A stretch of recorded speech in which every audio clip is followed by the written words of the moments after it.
Okay, so we are ready.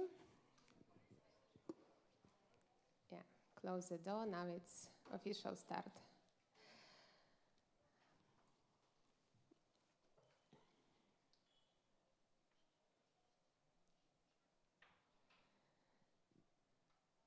All right. Good. So hi everyone.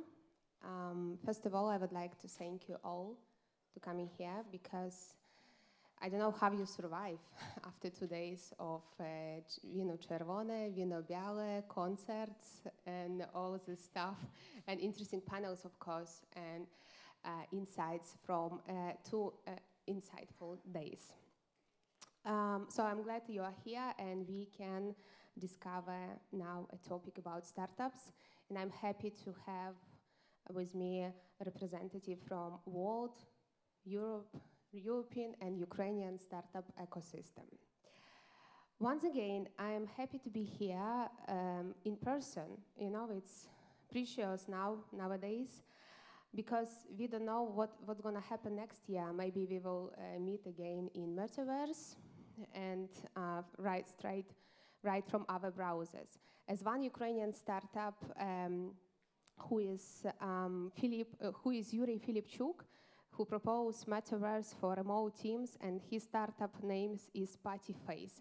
So let's enjoy it today. Let's interact in person because it's something precious what we have today. Moving to the topic, to a panel, I want to check a few things. First, I would like to ask you, raise your hands if you are representative from NGO world. Only one person who is running NGO, who is involved in NGO. Can you raise hands like up, then we see each other? Okay, cool. Oh, you see now, we're putting more energy, like more people are raising hands. All right, thank you. Can you please raise a hand who is coming from a business world? Cool. Some people has 2 roles, that's also nice. But actually, as we do, and our speakers too, so NGO world is a part of volunteering. So startups, it's something in the middle, NGO and business, right? It's something like what requires a lot of effort, and you don't have money so much, but idea in which you believe, no matter what, will help you to survive and will give you a lot of things back afterwards. So very few words from me. Now I would like all of us take a deep breath because our panel will last for next 90 minutes. But don't worry, I am prepared, and our speakers too. So we also will engage with you. I would like, first of all, to ask you if you have questions, and no matter what language, Ukrainian, Polish, or English, please raise your hand, and we will happy to stop and answer because we would like to structure this panel as a discussion. It's very important for us to find the right angle and opportunities to collaboration of all our startup ecosystem. I would like to present my amazing panel guest speakers. So we have diverse representative, and so 90 minutes of the panel is probably the longest panel I ever moderate in my life, and it's probably the panel which the most diversity because in terms of international representatives. So we have Mateusz Wojdyło, who is CEO of ShareP, is a startup located in Zurich, Switzerland. And also you are a serial entrepreneur, mentor, investor, and you will tell us later. Paulina Brill, she is a CEO of, actually you have second name, sorry. Paulina Brill-Chuba, you are the CEO of Ukrainian, of Startup Hub Poland. Okay, sorry. And again, Polish? Polish Startup Hub. And Tomasz Samuel, who is Vice President of Wolf Summit. And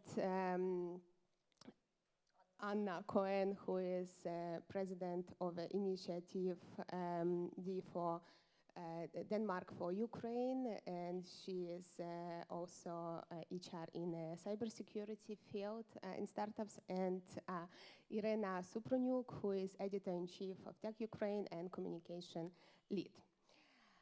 Then I will start with my short introduction, and also I would like then pass the floor to speakers who are going to introduce themselves and tell why they are here today. So I would like to say that I am Uliana Paraskotska from Switzerland. I'm Ukrainian. I was born in western part of Ukraine, and today I am aboard, responsible for the startups at the Ukrainian Swiss Business Association. And our association was founded in 2020. Association helps Ukrainian business and vice versa to succeed in Switzerland or Ukraine. We have more than 50 members, and our biggest highlight for 2022 was raising around 400 Swiss francs for the helping Ukraine and for the aid which was delivered to Ukraine.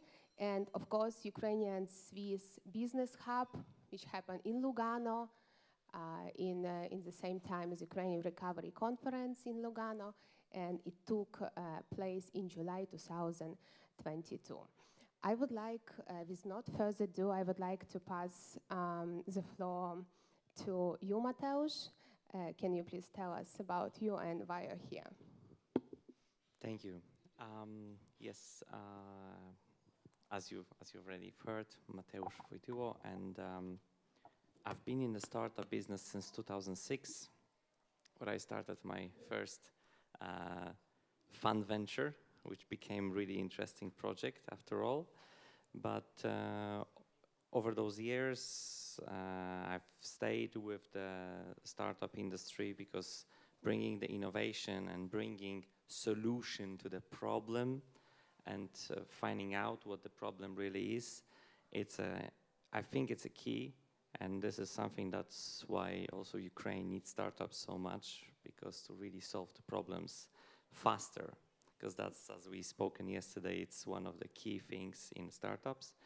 My latest venture in startup, it's a Sherpy, and we deliver the mobility solution, generally speaking, and PropTech solution to, in that case, to municipalities.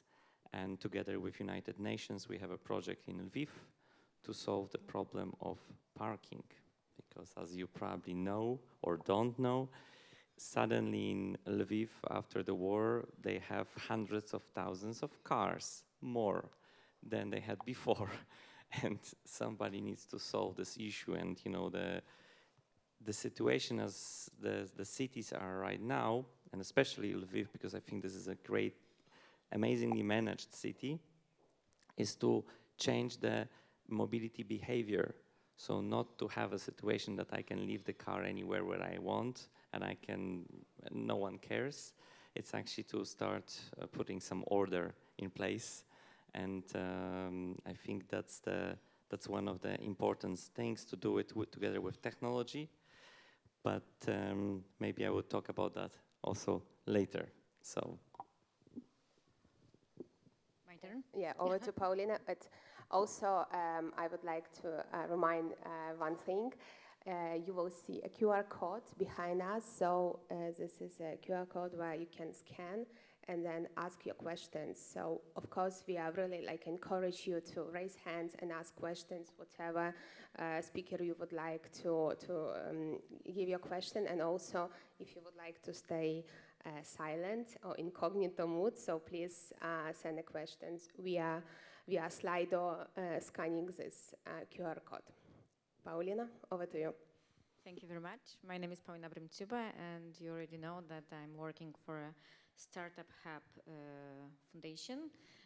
I'm the COO, so I'm responsible for all the operations, all the projects that are being doing by my company, my foundation. And basically, we help startups to raise, we help startups to find the money, to connect them with the corporates. During our programs.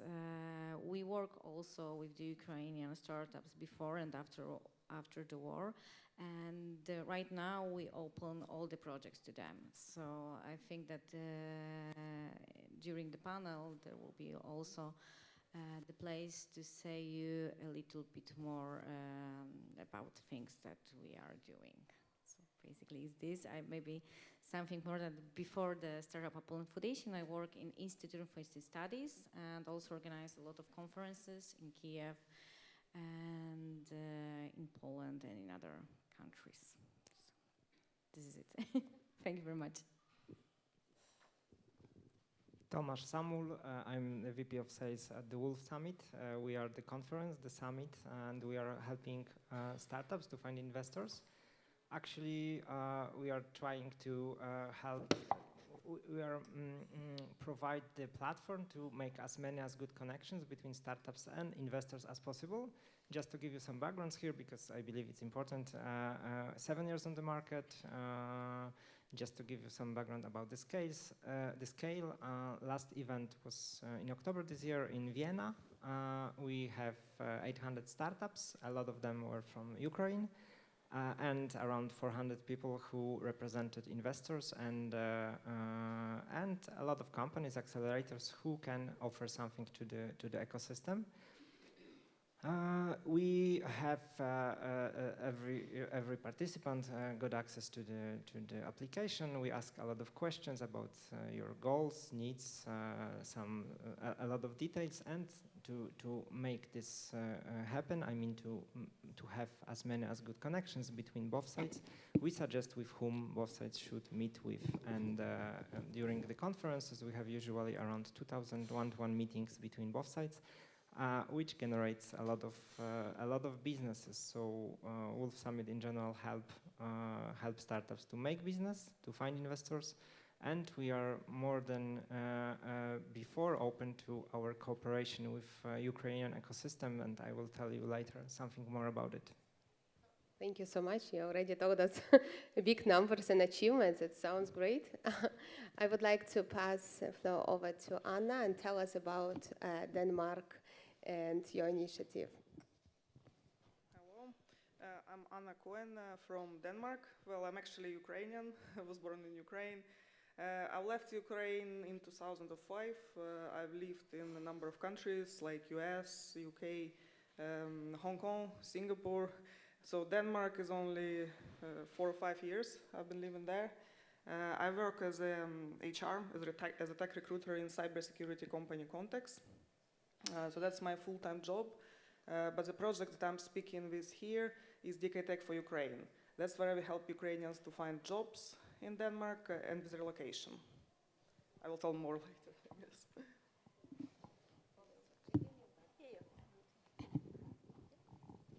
Thank you. And over to you, Irina. Yes, I'm Irina Supranyuk. I'm representing here Tech Ukraine. It's a platform which unites different stakeholders from the ecosystem. So it's a platform which aim to strengthen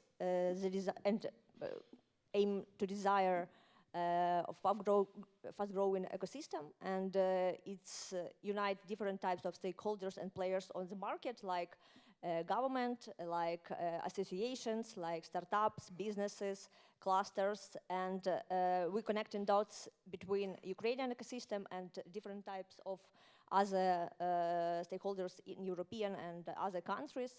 So it's like a bridge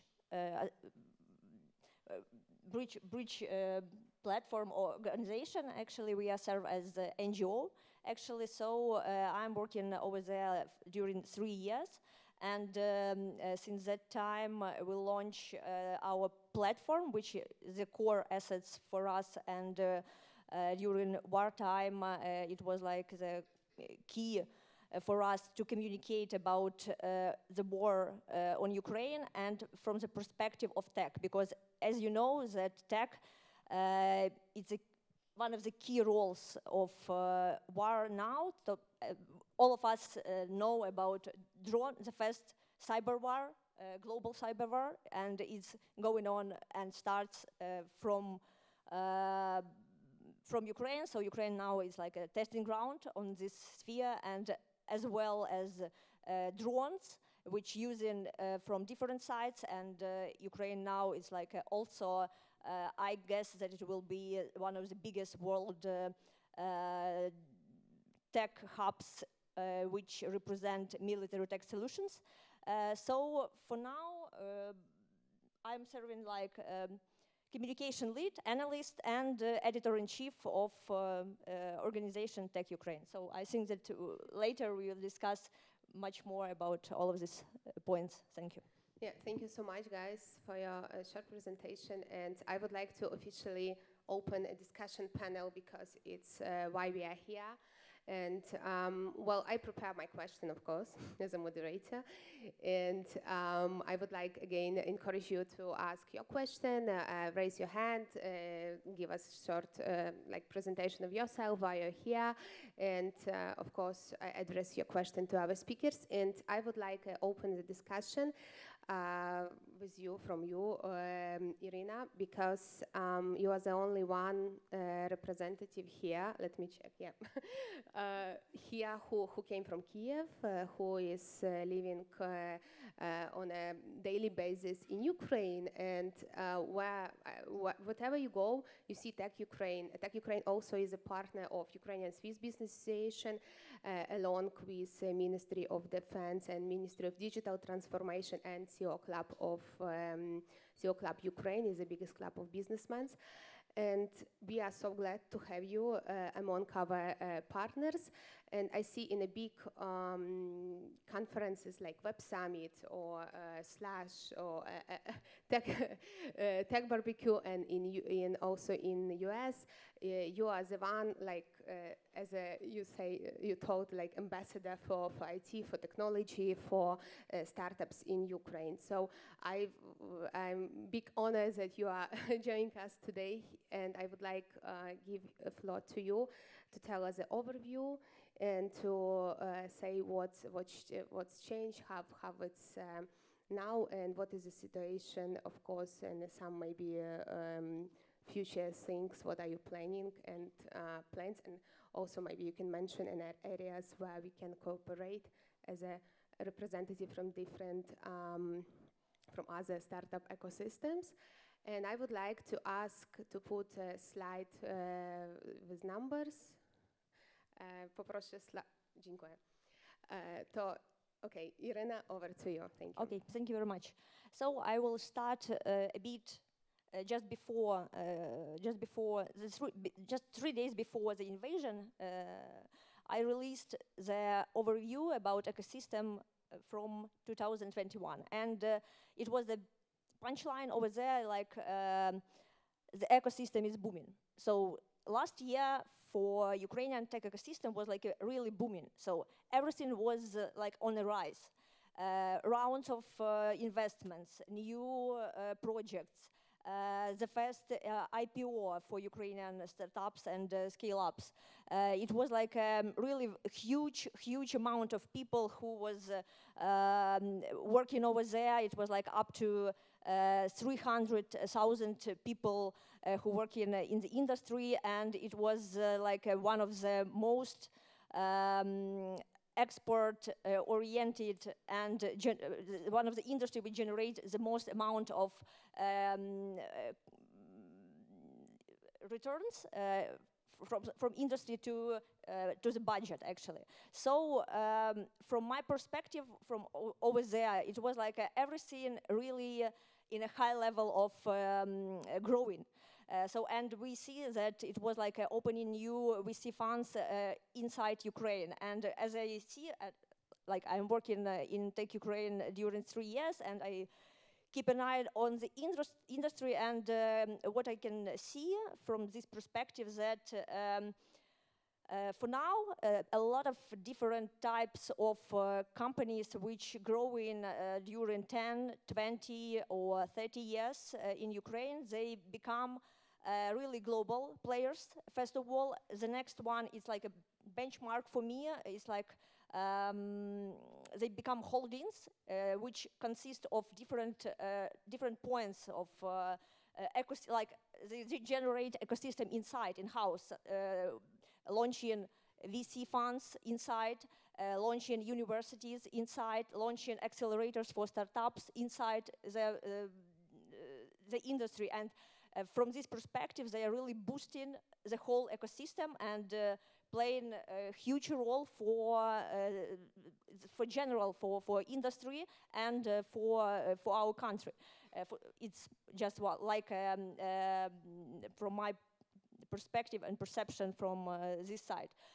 So it was just in the beginning of the year, yes. So it was like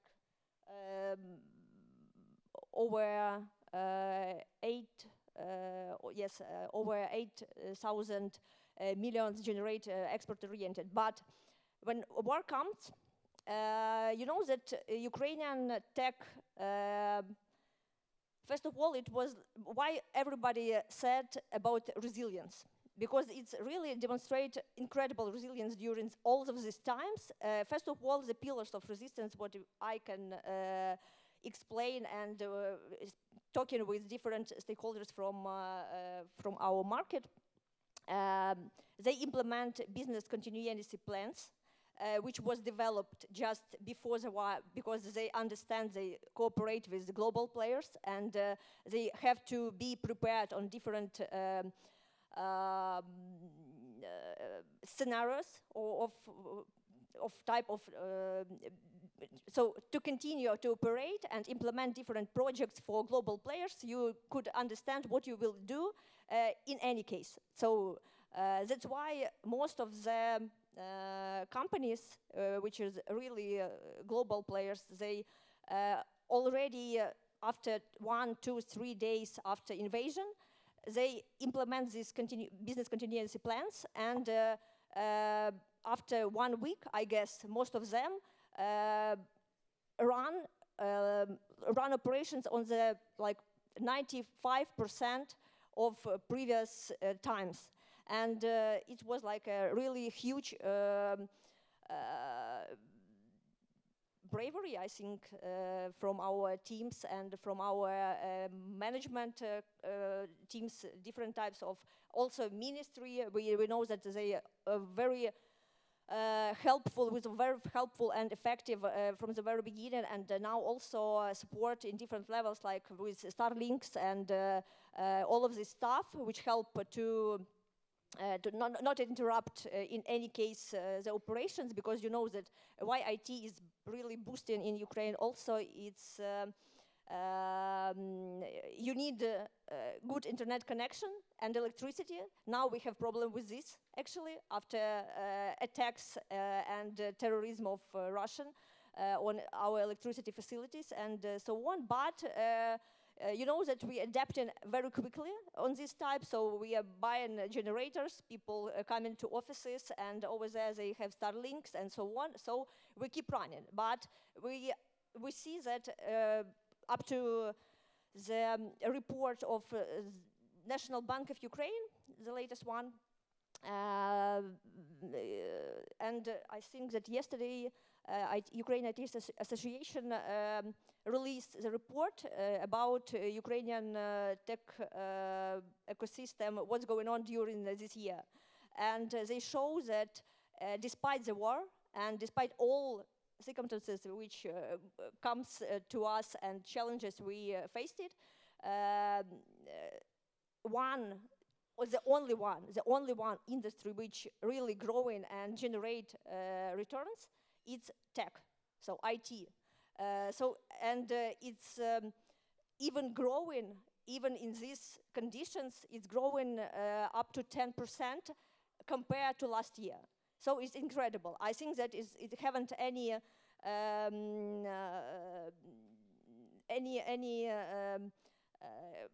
examples in history that in such difficult conditions, ecosystem and industry growing, and it's like really huge impact for us, for budget first of all, and for whole country, because you know that tech, it's not only working on projects and implementing projects about tech in tech.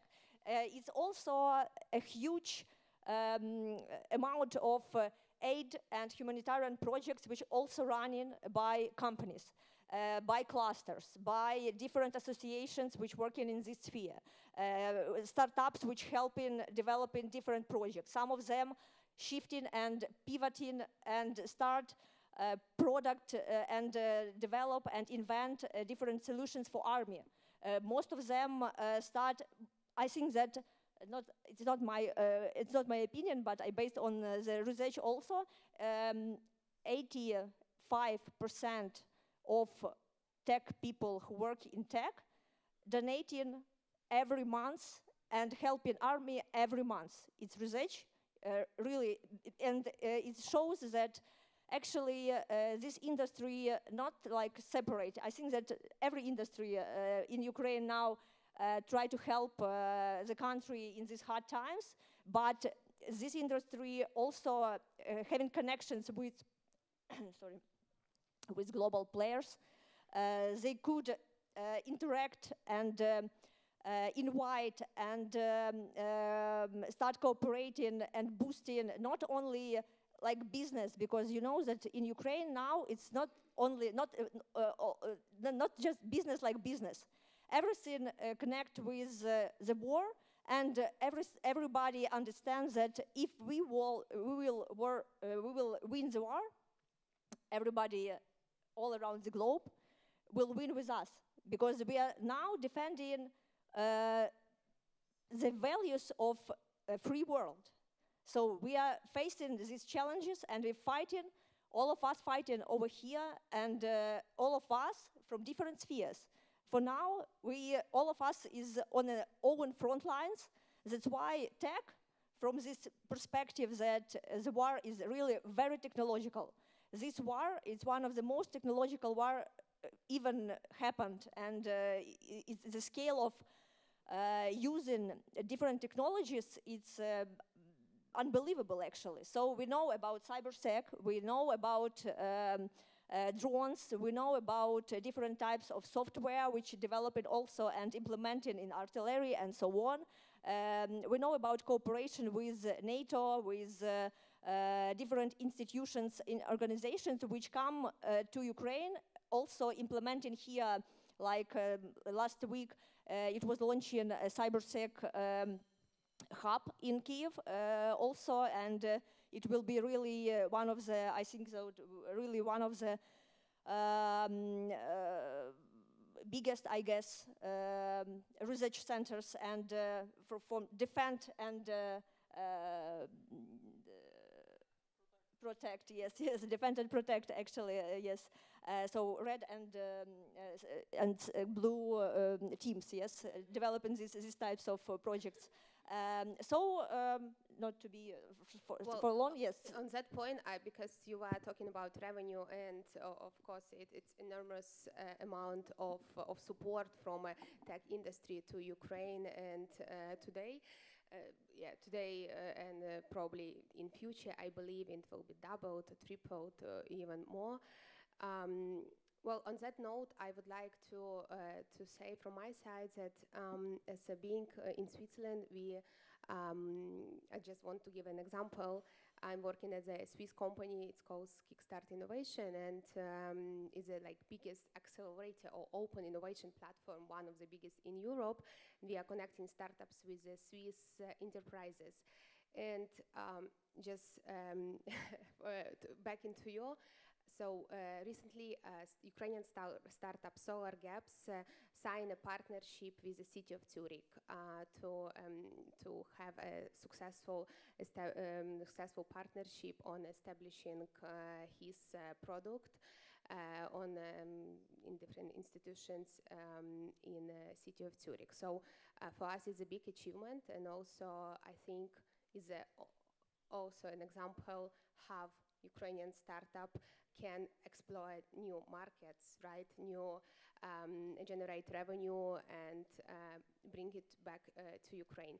So that's why we are here, all representatives from the different startup ecosystems from world, because we somehow collaborate and partner with Ukrainian startups. And I would like also pass the floor to you, Tomasz, to give us example how is your organization or enterprise helping to generate revenue in Poland and also soon in London, right? Yes, sure, with pleasure. So first of all, I would like to tell you that when you introduce Irina, you mentioned a lot of events in a row, but you forgot about one important. So the World Summit, right?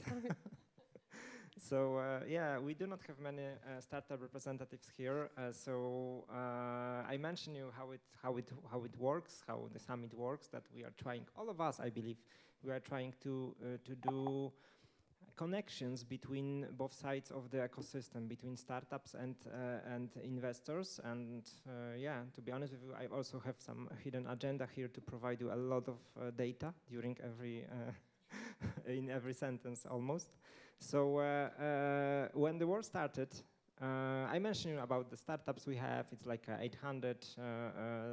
There is a chance that we will achieve 1,000 startups at the one event next year in Wrocław.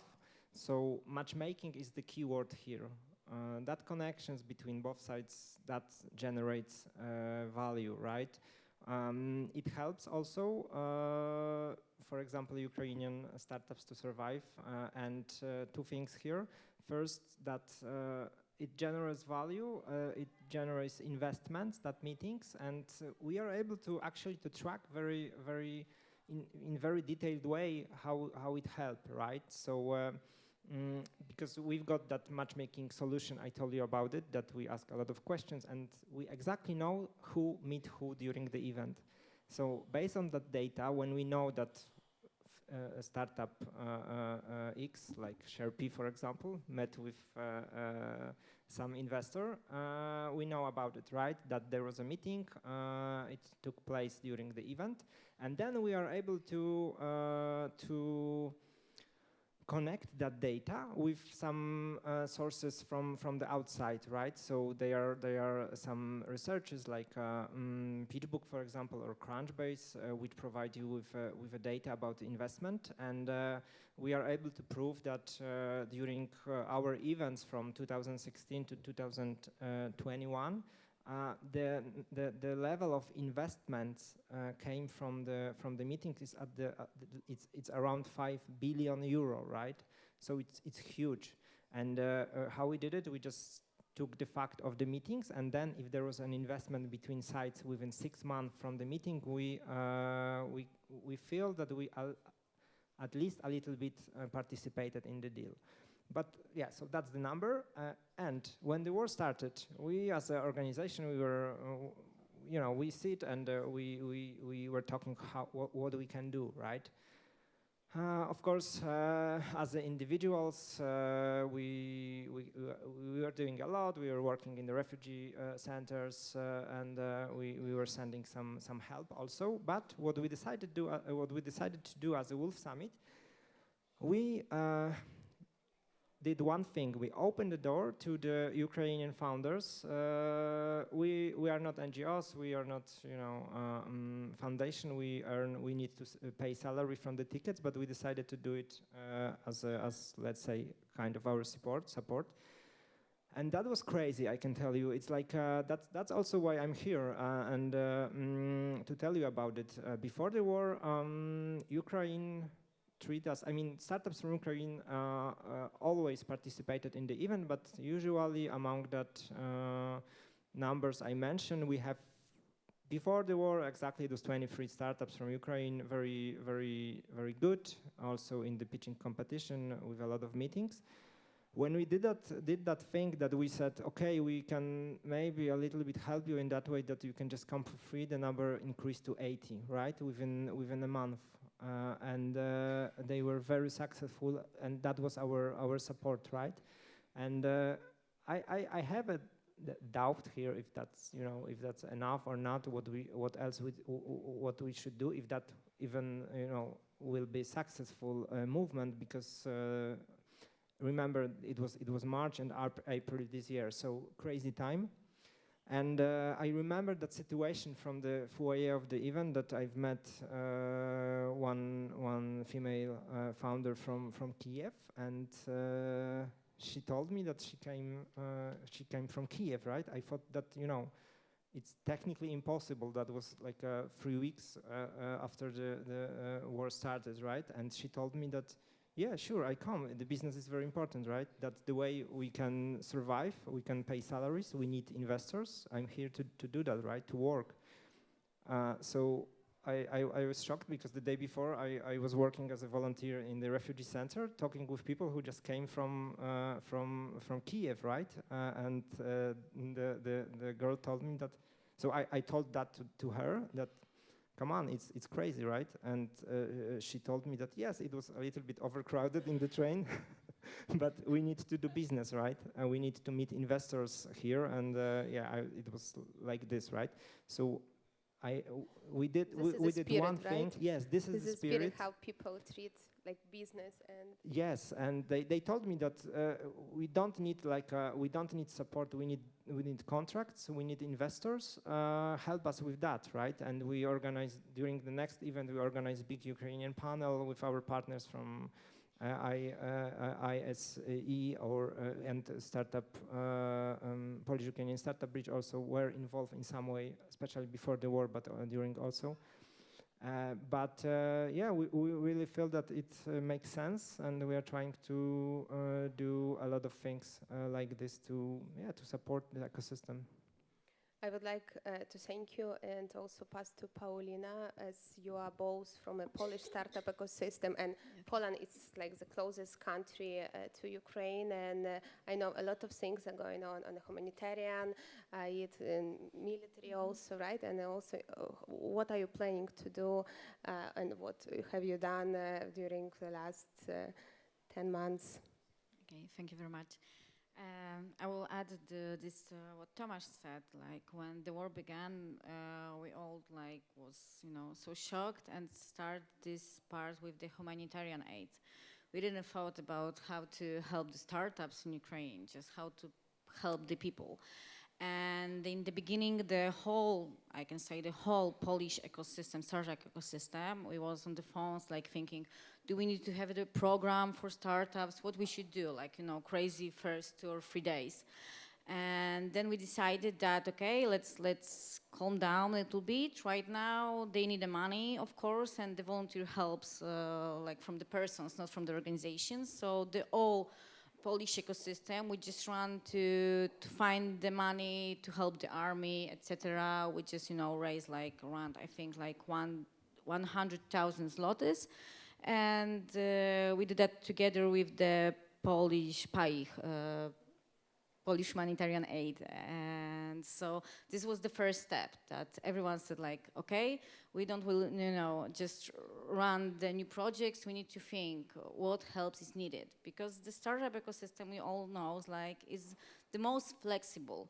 We know that the Ukrainian is IT sector, so we just needed to grab the people from dangerous places, take them to some safe place, and the business is run.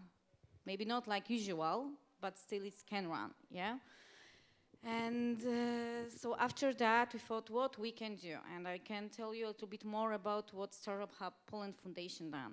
We run projects, and we thought not now, not in the beginning, we will just open our projects also to Ukrainian startups. We will add them to our existing projects to show them how the ecosystem works. The community is the most important thing and the most important factor. Matchmaking also, like Tomasz said. So we've run several programs, and for example, the Warsaw Booster 22, it will be the final soon in, I think, on Wednesday. And it's the program that we run with municipality of Warsaw. Normally it was only for the Polish startups that run their businesses in Warsaw or in Poland and want to relocate to Warsaw. But we talked with the municipality and said, of course, we should open also to the Ukrainians if we can help in anything. And we have like 120 applicants, and I think around 20 only, but still it's a number, was from the Ukraine. And to the first stage, we invite 8 startups from Ukraine. I'm not sure that if they are all from the Ukraine, you know, only Ukraine-based, or they are like the founders from Ukraine in another countries or in Poland. I don't have this data. And also another project that we invite Ukraine was Startup Excellence Club. This is a closed club of small investors, more than angel investors, you know, people who have the money and want to invest maybe a small ticket, but together the ticket is bigger. And I can reveal only no name of the startup because the closed club. We invited always in every edition, we invite 20 startups to show their technology to our investors, and 3 of them were Ukrainian. And we will see what will going on later because it's still an ongoing project. And right now, it's a better time to think what we need and how we can help. And we will run some, we are still working on the programs that will be dedicated only to Ukrainians, like, you know, not with the factor of, you know, Polish ecosystem, but they're still in nutshell, and we are like, you know, searching for the money for them. But there is one project that I will want to reveal you right now, because we know that many women came to Poland and from Ukraine, and this is like not only for them. We know that women in Poland basically are unrepresented in business. It's nothing new in European Union. And together with our Hungarian partner and thanks to the NASDAQ Foundation, like New York Stock Exchange, we will open in January program for the women's, for the entrepreneurship that wants to build their businesses or wants to boost their businesses. And this will be the program for 200 women. So anyone who has idea can come, and then you will coach. You can, will like it will be called Energia. It's from Hungarian. I don't know why we stick to this name, Energia project. We are now working on the PR marketing materials, so we'll launch in the beginning of January. But basically, yes, if you're a woman, if you have an idea, if you want to learn a little bit more about the business, you should apply. And there will be, of course, a special space also for the Ukrainian refugees, because we know that many of, you know, really educated women came to Poland and cannot maybe run their businesses here and need a small help. So this one I can review right now. Can I just ask about the conditions for the female initiative? Like exact conditions. I'm sure it will be interesting to people here. How do you qualify to enter? We are working on let's say the survey, like they will fill. Actually, I think that we have 200 seats, so it's if you are the women and you have an idea and have a little bit background on business and know English probably, it will be and that will be all. Like I think so it's more like accelerator. Yes, you would say, right? Yes. It will be 3 steps. The first step will be more, even not more like the accelerator. I will say like online university, because there's 200 women, and we'll have, you know, many workshops and boot camps. And we know that you know, it's not every time to be on every lecture, so we wanted to put them online to, you know, special site, and you can then watch it and to build the platform that these 200 women still can, you know, message to each other. So we are still working on that, and probably more details came soon. I'm just asking because there is a program in Denmark, Google Startup Entrepreneurship Program. You know, maybe heard about it, but basically I think they're providing support now for other countries in the EU. So it's becoming like a chain in a way. So maybe you might want to collaborate. No, you just said it, and great. I remember we held a seminar, and lots of Ukrainian women came and received certifications. I had 2 weeks in Denmark, in Copenhagen, in a way like a boot camp. And it's proved to be really successful because I know personally these women, the Ukrainian refugees, and they loved it. So it's a great initiative you have as well. Yeah, and it's like the next steps is like from these 200 women, we work with them. We'll select only 20 that we will work on their ideas, like on their startups. And then it will be this incubation, like normal, let's say, as startups used to. And then we will have the award ceremony also. Like we are thinking about getting also the prize money, like cash. Cash is always cash. As far as I know, you are well connected to Polish enterprises, and you did the programs for Polish business, right? Yes. Like yes. big partnerships. So it also can be an opportunity afterwards to do a partnership potentially or another program that's something what like opens real business and markets. It's like right now it's everyone wants to help the Ukrainian from like or there's the startups or the women, so also the corporates when we are creating for them programs, there is always this factor that maybe you will find some Ukrainian startup. Well, thank you so much for this. We also like to mention about collaboration and partnership help. It's amazing work, but we like in Switzerland we used to say that it's more humanitarian aid, and in startups, and also as a result, brilliant. What we see nowadays, it's really like amazing partnership and collaboration. So I wish you a successful program, and I believe it will be.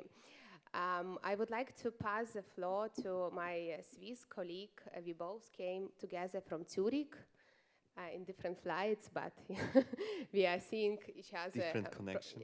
Probably I see you more than my husband.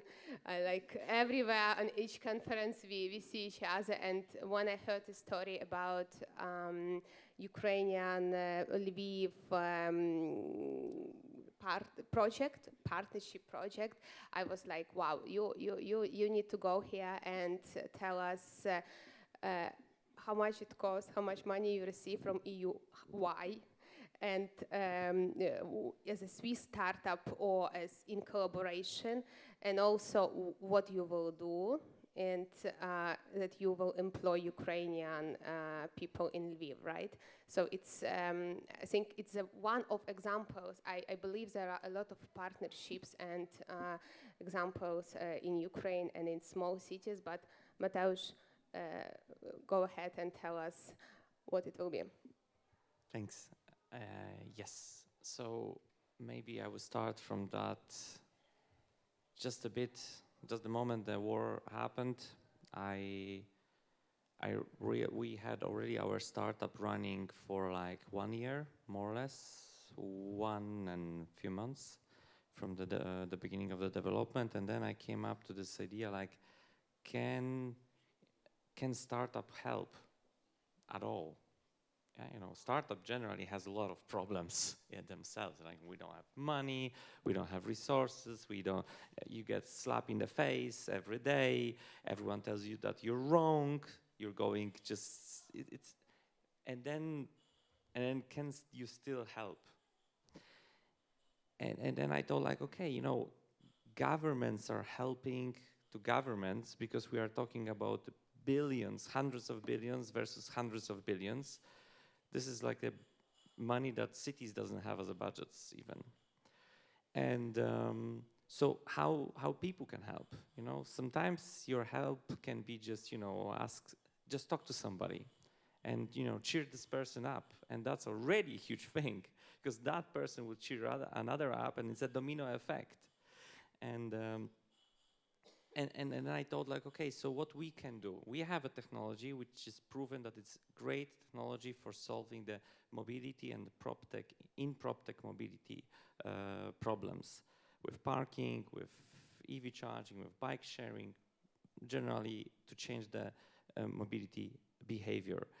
And so what can we do? And then I've seen that actually United Nations has a call for projects. And then I just contact them and I say like, listen guys, you know, we have this project of ours and why don't we do it actually in Ukraine? I know there is it's called from the United Nations right now as a war zone. So it means that you will theoretically pause all the projects up there. And believe me or not, it took 5 months of letters and calls from me to the, because United Nations is in Turkey, that they have a headquarters there. And then there was a Polish aid also involved in it. And we convinced that it's called a donor, that yes, they can actually do the project there. So we got $40,000 for the project from them. And then I said, okay, so we got $40,000, but why don't we add some money as a startup? So we add another that plus 5. And then I thought, okay, so it's not like and that's my second thought, or like something like, you know, that I can bring to the table. When the war started and when I started reading the news that already some countries are willing to rebuild Ukraine or do this or do huge investments, you know, and it's like, okay, but is it a one-way go or it's a collaboration? Because the only thing that can really help, it's a collaboration. It's like, even if us as a startup, what we do, we say like, okay, we start the development of the project, but we give the power of the ownership to the municipality so that they make money and we are the servant, we are the provider of it, but they own it. And that's the case. It's like if we theoretically build a road, take all the money from it and get out, did we bring any additional value except just a road, which theoretically might be needed, but overall, it doesn't bring a value locally to the community. And bringing the value to the community, it's something that really startups here can really help, because you help directly.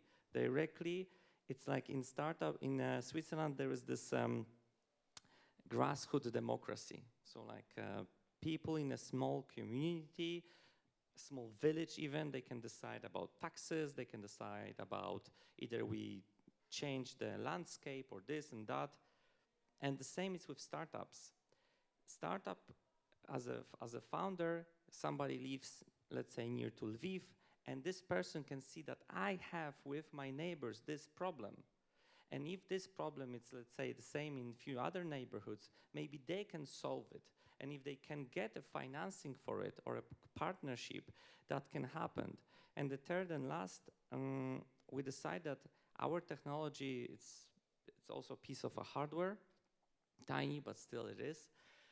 And then we said, okay, if we want to help, we can, from one point, we can build a production, we can ship the product and get some revenues.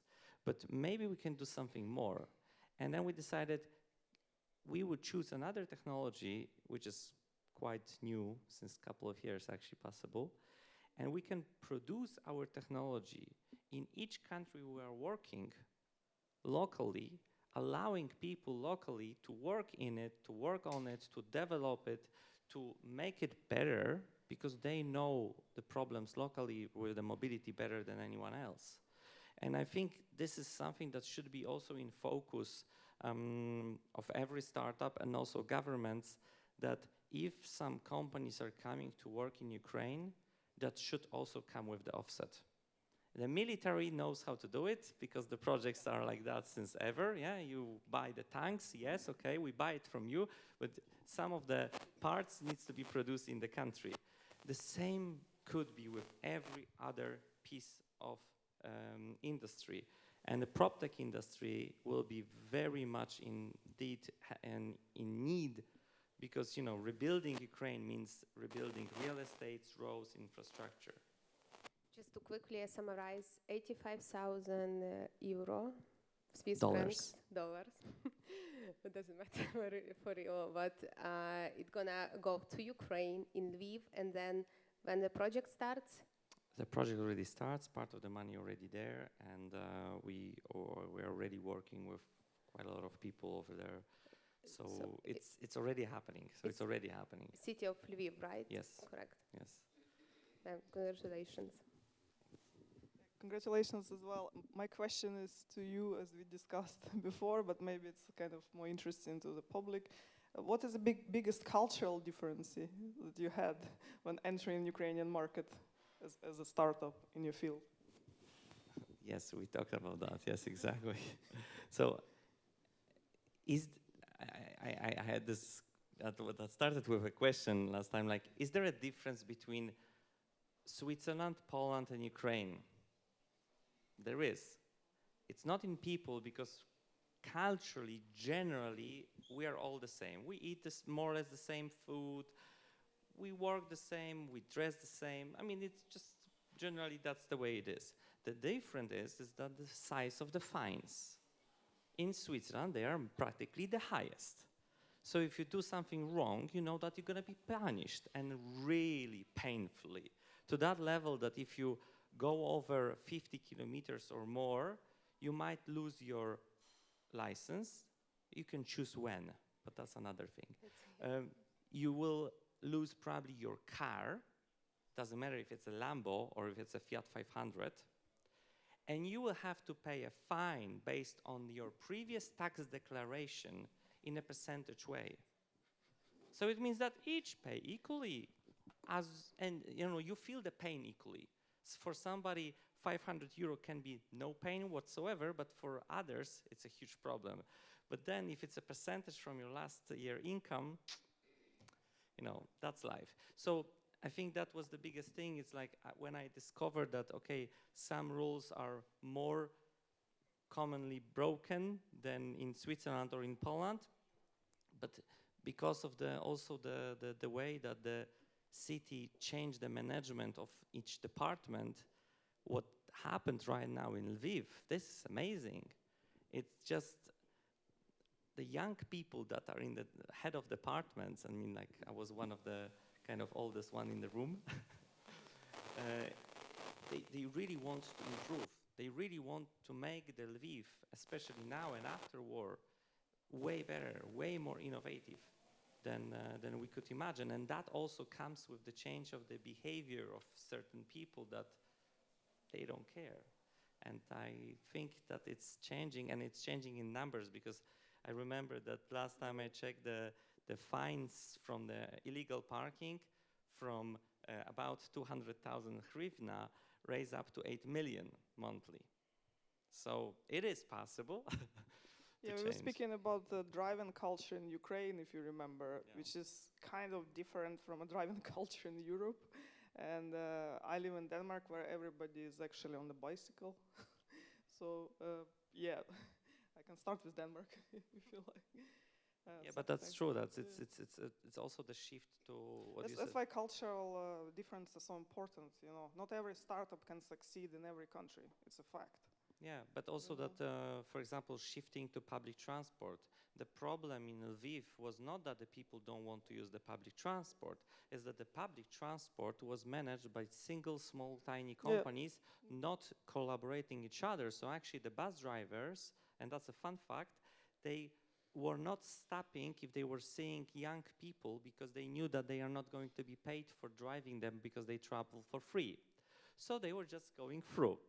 And then people didn't want to use the public transport, so everyone was just jumping in a car. They were causing huge traffic. There was no chance to go by bike, because that was dangerous, because people were driving crazy. And building an additional bike roads, it was just a madness, because there was no space. So, like, it's additionally, again, domino effect, but which can be really solved by startups, definitely. Anna, you asked about the cultural differences. I think that I can add something here, because we, as a Wolf Summit, we're a very international conference. I can tell you that during last event in Poland, the guests from Poland, it was only 80% of all guests, right? Usually the split is like this, that half of the guests come from Central and Eastern Europe, another half, 40% from Western Europe, 10% mostly from the US, but also from the Asia.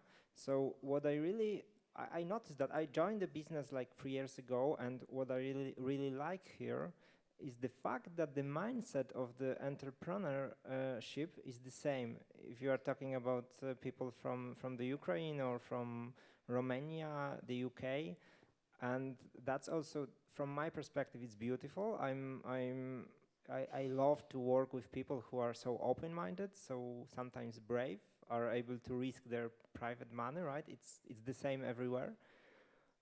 Sometimes it's a little bit more secured, like in Switzerland. Sometimes it's not secured in any way. However, that's the good thing, and it's common, right? So. And where do you find the most innovative?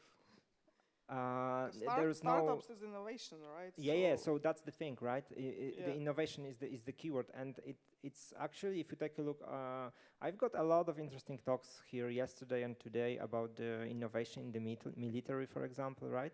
It's about our ecosystem actually, and we can contribute in some way to support that innovation. You Irina talk a lot about the tech, right? So and we support that way of thinking, I believe, and that's the thing, we should do it. That's my comment here. Yes, but one thing, innovation, it means you make mistakes. That's actually, I would say, a synonym almost. And you need to learn to make the mistakes, make things better, because that's the only way you can, and that's the part of the risk only, in fact. And in fact, the spirit of Ukrainian startups and the spirit of East Europe, I would put it that way. So Polish, Ukrainian, and that is something that allows us to make things way better, way faster, and way more precise, because we don't have to file 1,500 different formulas and so on and so forth. And that's actually the beauty part. That's why I believe that the East Europe, with this entrepreneur spirit, will win, just exactly because of this. Thank you, guys. Well, I got questions from audience, so I would move, if you don't mind, I will move to them. But before this, I would like to ask if someone wants to raise a hand and ask a question to amazing guest speakers today. So, yes, no, you have a chance now. This is cool. Thank you.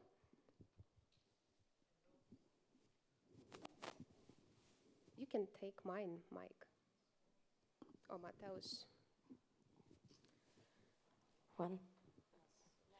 Hello, thank you very much for your presentations. I'm Claudia Lanteri from Italy, and I wanted to ask you if how this ecosystem works in Ukraine. I mean, in Italy there are a lot of ecosystem, a lot of incubator, but most of all are based on startups that receive some grants or some facilities to stay there. And there is no connections with the outside location, they have no relation with the outside situation. So I wanted to ask you, because I'm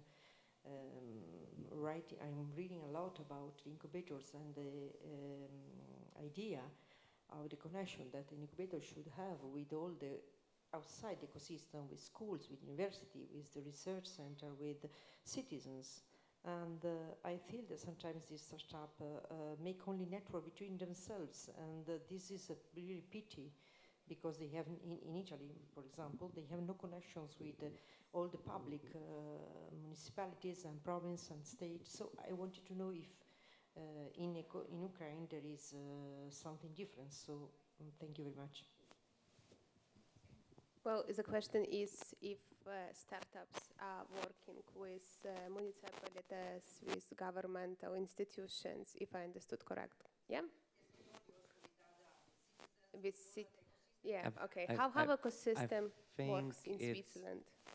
Yeah, I think it's, I would say like this. In 2006, there is a guy called Paul Graham. He wrote an essay about startups. It's really something everyone should really read. It's not a very long one. It takes about 20 minutes, maybe, depending how fast you read. The thing is that what startup really needs, it's not a place to sit in or being, because that's most of the time some accelerators are started to do, because they are not really focused on startups, they are focused on being an accelerator, and the startup it's one of the thing. But where the key is that the startups, the founder, he knows the best the problem, he knows the best solution, because if it's an innovation, it means that no one else know it. It's a new thing. It's like if I would start speaking a new language, none of you would be able to help me, and the mentoring such a startup would be really hard.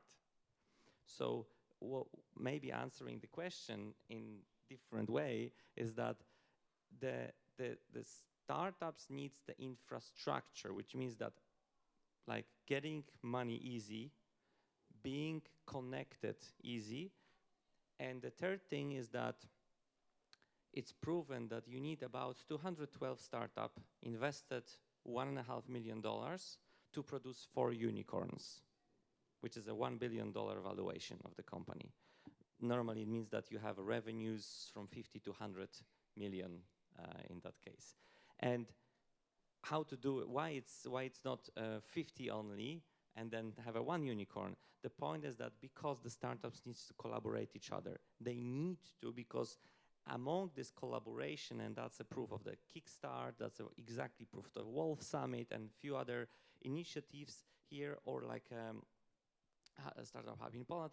The point is that because you know the other founders, you talk to them and you maybe have a similar language, or you have this kind of feeling, or maybe they have a connection, and the new technologies can be built out of that. So maybe if that's... Yeah. Thank you so much. I can totally agree, and I would like also to pass to Irina, because she is from Ukraine. So, what are your thoughts about? Yes, about Ukraine. Actually, if you from Italy, actually we launched collaboration with, maybe you know this partner, Startup Without Borders, as they launch accelerator in Rome.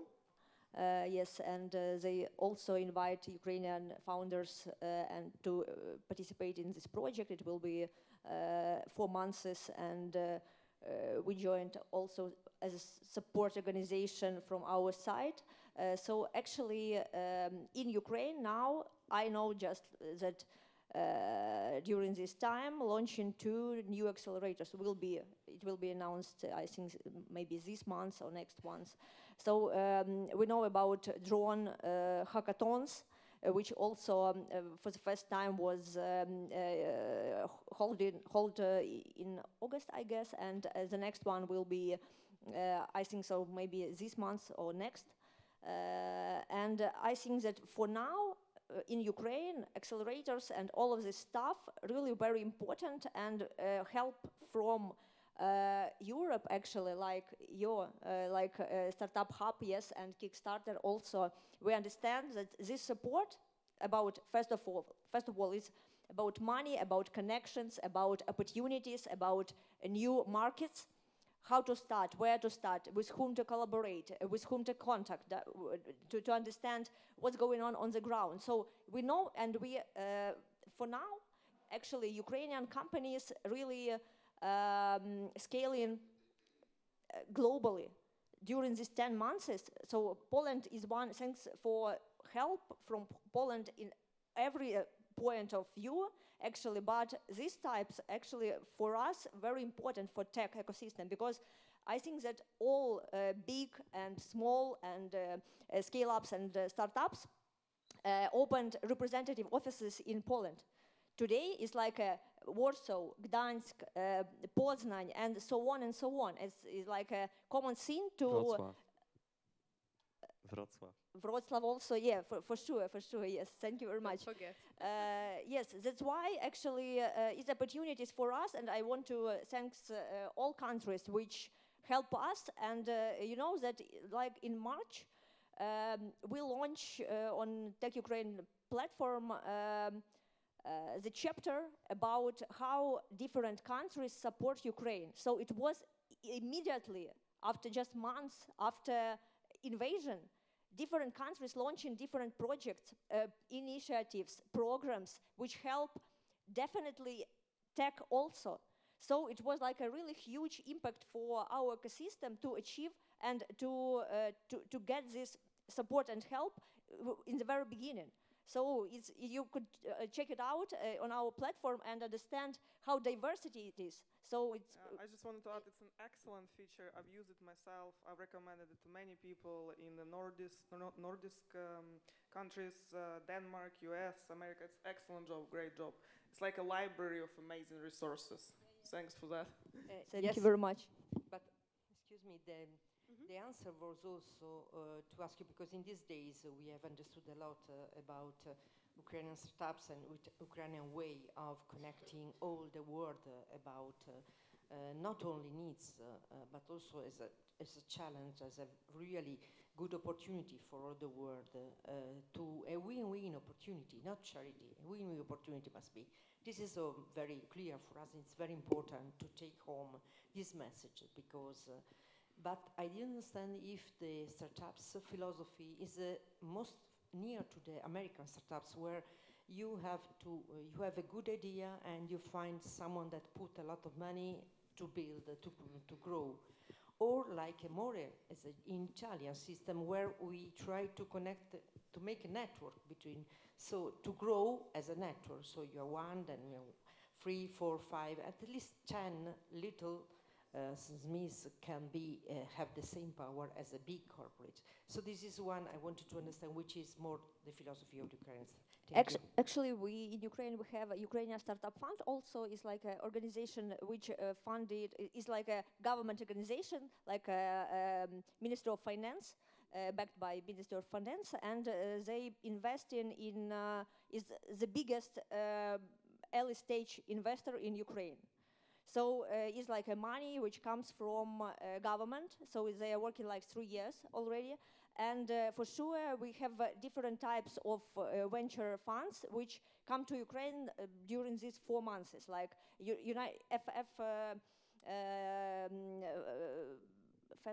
First venture, I think it's F1, F1, you mean? No.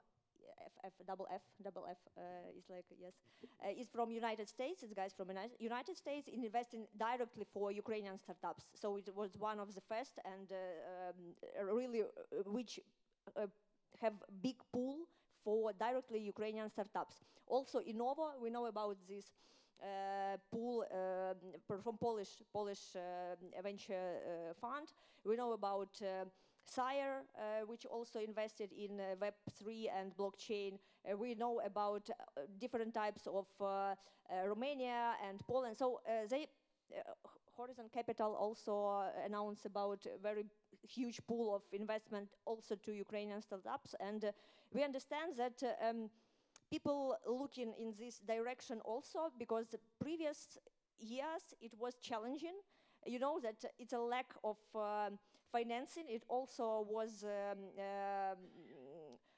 tricky to get money for early stage startups, unfortunately, yes. But now it's like, as I mentioned previously in the beginning, some of the big companies in Ukraine launching in-house venture funds, and they really very active during wartime. They was one of the first who start investing just after invasion, like March, April, May.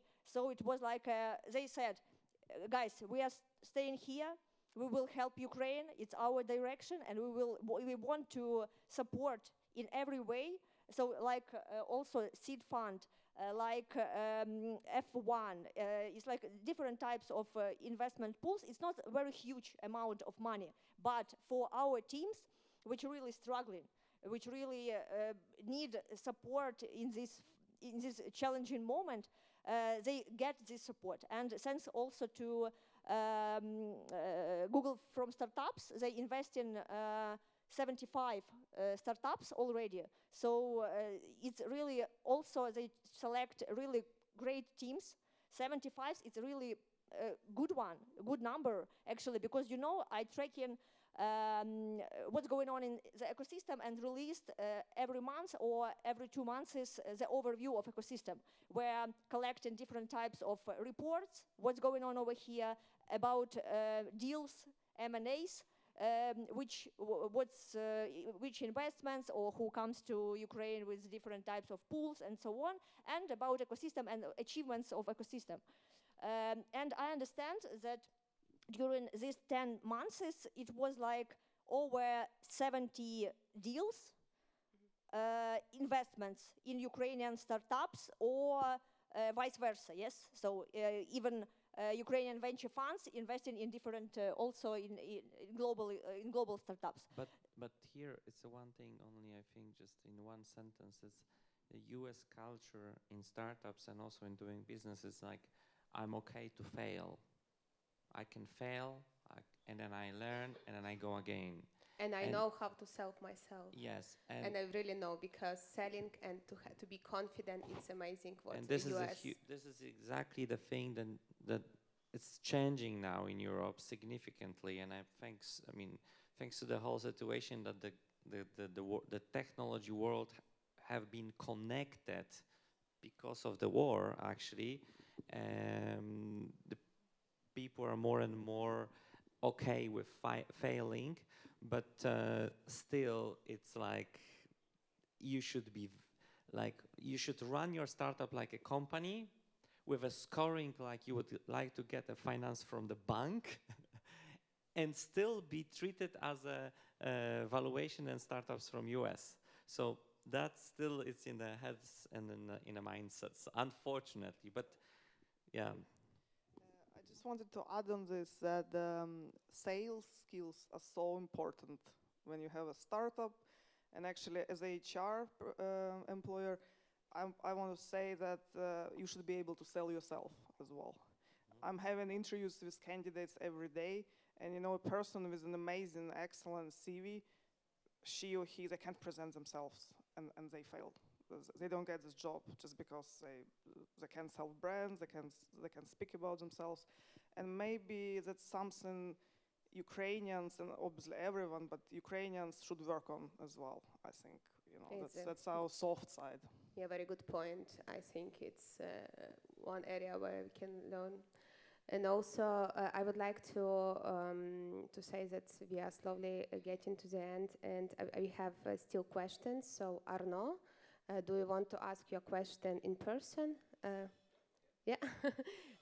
And I will give later 1 minute, or maybe 2 maximum, to our guest speakers to answer, because I would like to cover all the questions. For one moment, we have 3 of them, and then 5 minutes for the closing remarks, and also some insights from Anna and then Mark. So, Arno, please. Thank you very much. And first of all, thank you very much to all the panelists. It was a very interesting discussion. I'm the vice president of an Estonian tech company, which is in battery technologies. The company is named Skeleton Technologies. And so since the beginning of the war, we really decided to support So we are kind of sponsoring one military brigade, the 80s brigade. So every month we send either vehicles, like vans, pickups, drones, many other things. Yes, yeah. Just came back from Kiev. It's NAFO. I think that everybody know here about NAFO. Yeah. It's movement really very huge and very supportive for tech, from tech guys actually. Yeah, super, thank you very much. You're very welcome. We wish you could do much more. We also pushed at to the European Innovation Council to create a fund which has been launched, a 20 million euros fund to support Ukrainian deep tech startups. And hence my question is that, I'm working for an industrial startup, and we can see in the EU right now that a lot of new capital that is found and new programs that are launched to really support industrial alliances, particularly in domains like batteries, raw materials, etc. And we know that this is something, I mean, we know that software companies are definitely great. However, now that there are much more capital that is going to be brought to these industrial startups, I wanted to know if there's any strategy from the Ukraine startup ecosystem to really integrate into these industrial alliances, because the benefit is really that then it makes universities, research centers, and businesses collaborate together. And there's a lot of public investment and subsidies from the EU for companies in this field. So I wanted to know more about the Ukraine strategy on this. Thank you very much for the question, actually.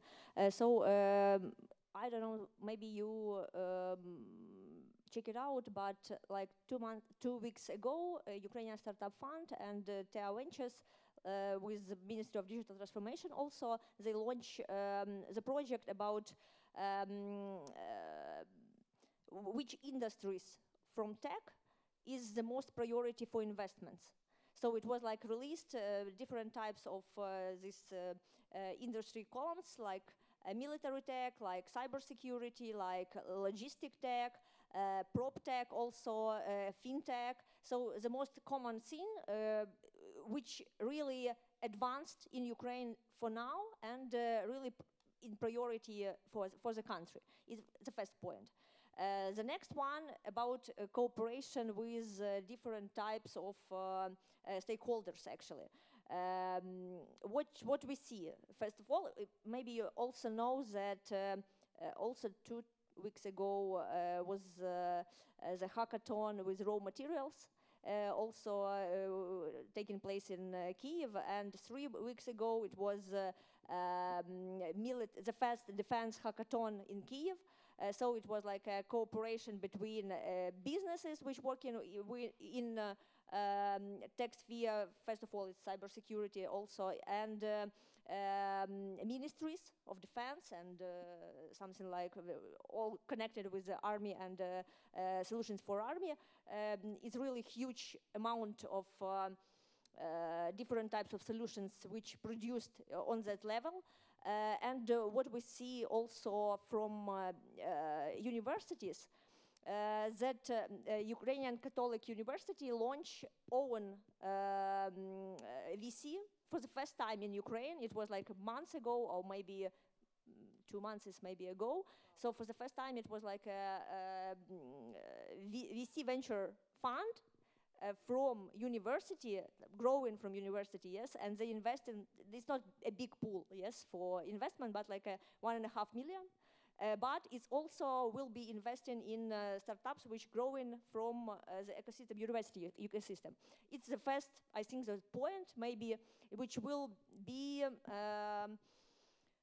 the start for move, yes, like a spark, yes, for the next flaming and something like that, from my point of view.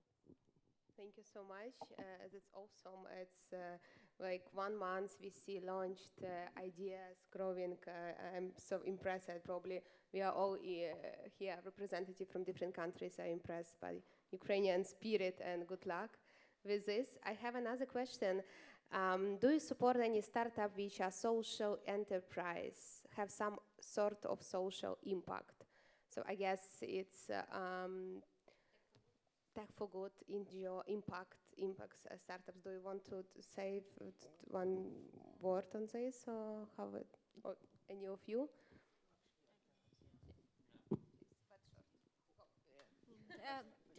I would say that there are like many of programs and the social ping. You need just to check out concrete program, because, for example, you know, like the raw materials, we actually have the program with European with aid for the raw materials, so they're also for social impact.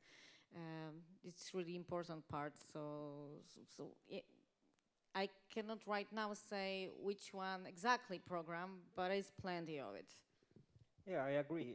In our case, I would like to send a message to all NGOs here. It's like impact investment. It's very powerful now at the Wolf Summit conferences. I can give you some examples from Vienna, when one of our sponsors, PwC, just helped 50 clean tech startups to promote them, and that was actually big impact. And it's worth to come and see. And the answer is yes. There is a lot of opportunities.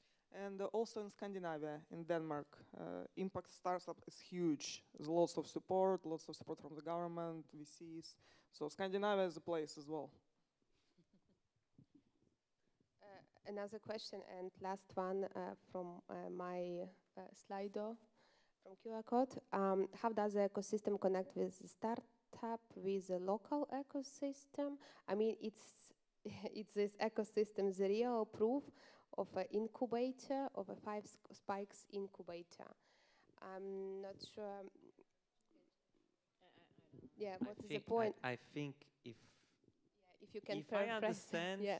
it's about like how startups work. But this is exactly what in my opinion, this is exactly what the Kickstarter it's also specialized in. It's like supporting startup with connecting startups with corporations.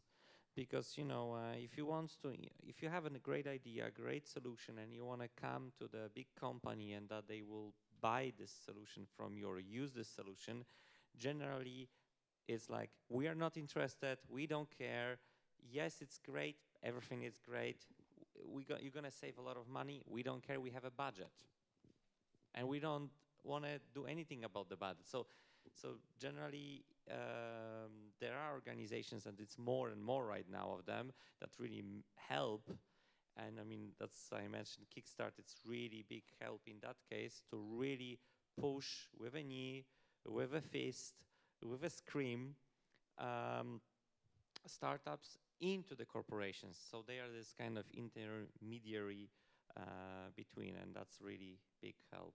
And if so, the Kickstarter is the company where I work, and if you look into selection process, so we really concentrate a lot on sustainable goals, on this UN Sustainable Development Goals, where the startup is covering or facing, or if the startup rather in circular economy or helping somehow to solve the issues of climate change, and also female founders. This is very first point what I wanted to mention, that is female founders. We will support them if a product, of course, is good, but then we will definitely look if is one of the co-founder female, so we rather choose this startup. But of course, we are looking for diversity startups from different countries internationally.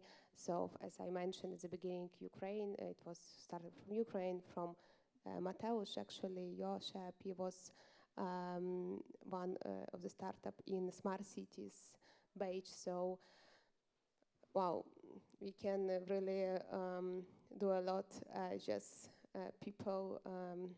Yeah, that's the point. It's important that startup can have an idea, can have a great execution of the technology, and on the end, if you don't have a sales skills, you're done, and then you're dying, and then you're painful, then you complain that the investors are bad, the world is bad. I mean, everyone is bad. It's just because you're so great and you have this idea and you just try to execute it. And that's not the way it is. The way it is that the only support the startup need is to learn how to sell. Yeah, and then Anna is the one who can teach us. So I'll give you for a last minute vote, because we're gonna close the panel in just like 1-2 minutes, and I know Anna will be the person who you can come and ask, and not even startups, I mean, have to yourself, because she's in a HR system, and also have sell your idea. Yeah, just feel free to come over and ask questions about Denmark, because this summit is all about Ukraine. But if you are interested, please come over, contact me on LinkedIn, ask questions there. And although I'm not a founder of a startup, but I have a large network in Denmark and Sweden and Norway. Our project focuses mostly on employment of Ukrainians in the Nordic region. I'd be happy to have a chat.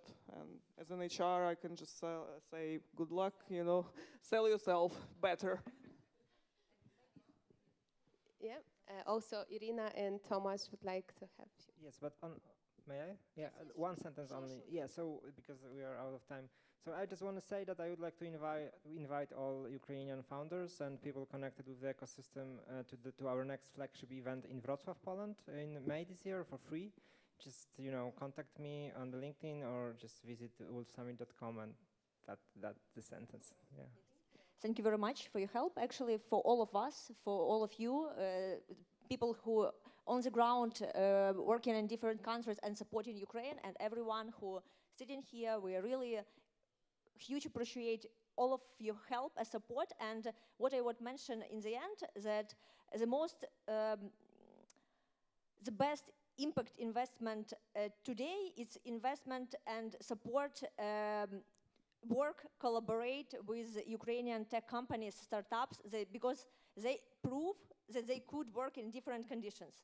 These people really brave, tenacious, goal-oriented, and they improve that they could run any projects in these conditions. So that's why I call you, and we will appreciate if you will start a collaboration and partnership with our tech teams. Thank you very much.